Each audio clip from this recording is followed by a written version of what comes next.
ಕಂಸ ಬಂಧಿಸಿಟ್ಟಿರುವ ಸ್ಥಳ. ಇಬ್ಬರು ಸ್ವರ್ಣ ಶೃಂಖಲೆಯಲ್ಲಿದ್ದಾರೆ. ದೇವಕಿ ವಾತಾಯನದ ಬಳಿ ನಿಂತಿದ್ದಾಳೆ.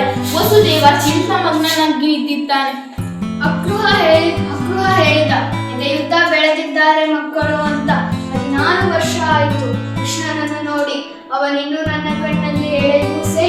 ಲೋಕದ ಎಲ್ಲ ಮಕ್ಕಳು ಅಪ್ಪ ಅಮ್ಮನಿರ ಕಣ್ಣೆದರು ಬೆಳೆಯುತ್ತಾರೆ. ಮಕ್ಕಳು ಬೆಳೆಯುವುದನ್ನು ನೋಡಲು ಅಪ್ಪ ಅಮ್ಮನಿರ ಪುಣ್ಯವೋ ಪುಣ್ಯ.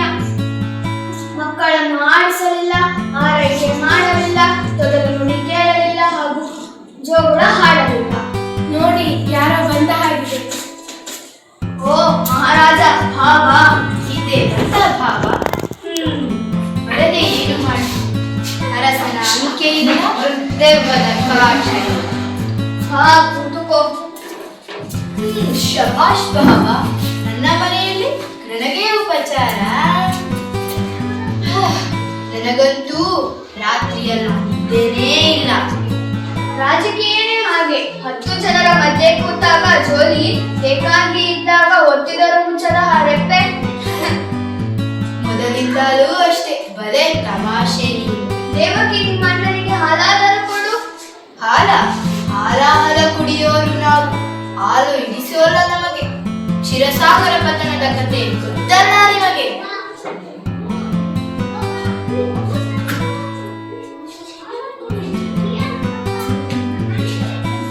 ಬೇಡ ದೇವಕಿ, ಹಾಲು ಗೀಲು ಏನೂ ಬೇಡ. ಸ್ವಲ್ಪ ಮಾತಾಡಿ ಹೋಗೋಣ ಅಂತ ಬಂದೆ.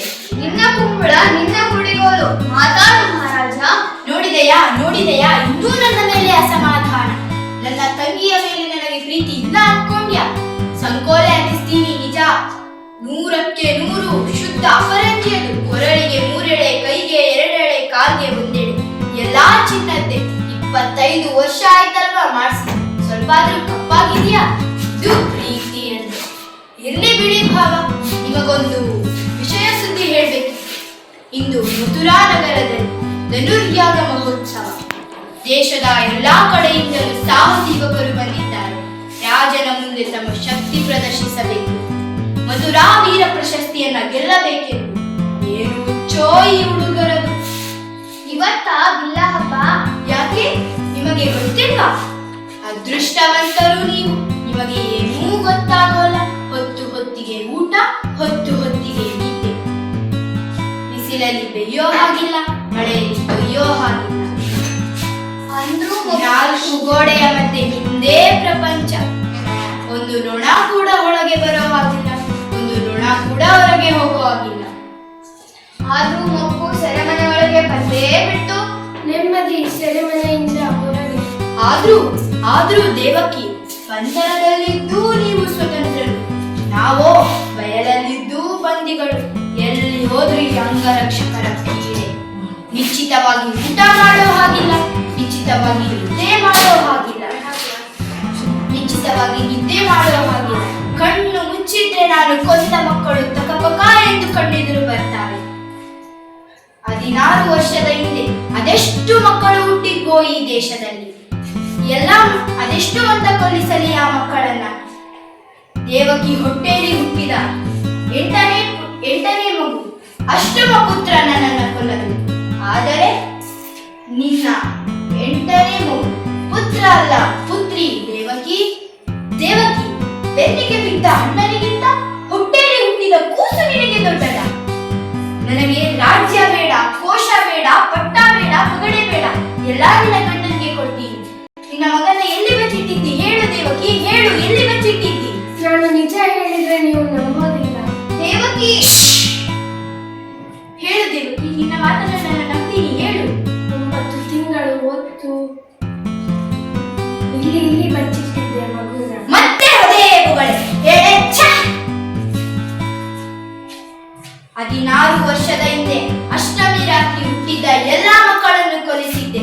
ಎಲ್ಲ ಮಕ್ಕಳನ್ನು.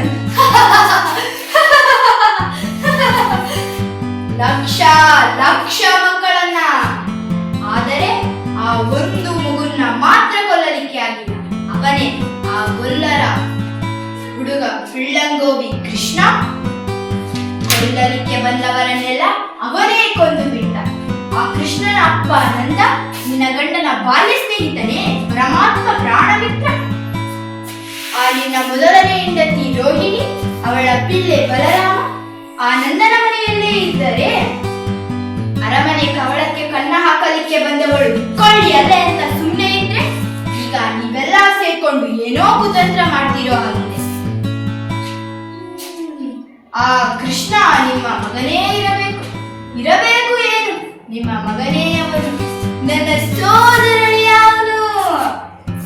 ಸುಳ್ಳು ಸುಳ್ಳು, ಕೃಷ್ಣ ನಮ್ಮ ಮಗ ಯಾಕೆ ಅದನು? ಕೃಷ್ಣ ನಂದನ ಮಗ, ಕೃಷ್ಣ ಯಶೋದೆ ಮಗ, ನನ್ನ ಮಗ ಅಲ್ಲ ಅವನು, ನನ್ನ ಮಗ ಅಲ್ಲ. ನಿಮ್ಮ ಮಗ ಅಲ್ಲ ಅವನು? ಸರಿ, ಮತ್ತೆ ನಿಮ್ಮ ಮಗ ಅಲ್ಲ ಅವನು ಅಂದ್ಮೇಲೆ ಅವನನ್ನ ಕೊಲ್ಸಿದ್ರೆ ನಿಮ್ಗೇನು ಬೇಜಾರಿಲ್ಲ ಅಲ್ವಾ?